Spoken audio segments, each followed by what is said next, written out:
And right now what you're standing on, or the truck is standing on, is a cement treated subgrade. On top of that we're putting a layer of asphalt, and you guys can see some of the strips to the left out there of the asphalt we're placing on top of that. And on top of that's going to be a layer of 14 inches of concrete. So you guys are seeing in its very beginning stages here, so it's kind of a fun time if you're into construction. Now typically what contractors will do is they'll just spread the cement on the ground, come back with a machine that kind of mixes it together, hose it off with water and roll it with a roller and call it good. But we had a couple concerns with that. We wanted to make sure that we were very consistent and very controlled in what kind of materials were down there. We also were concerned about the waste product of just throwing concrete on the ground. Those of you, I hear you're all from around here, then you guys, you know it's rarely ever windy out here, right?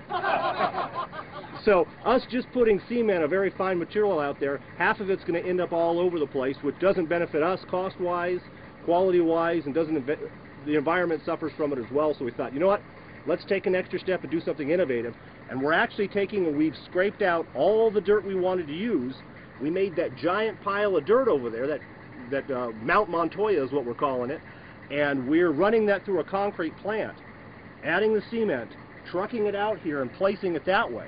Now it's not the cheapest way to do it by far, but what it does allow us to do is, what we're placing, every chunk is the exact same as the last chunk. There's no surprises, there's no rocks, we don't pick up a squirrel, everything's very consistent. The environment out here, dust gets in everything, and so everything we're using is some kind of mechanical piece of equipment. It has to be maintained, and we do have breakdowns like everything else, and if our concrete plant goes down, well, we're not doing concrete that day. If our hot plant goes down, we're not doing asphalt that day.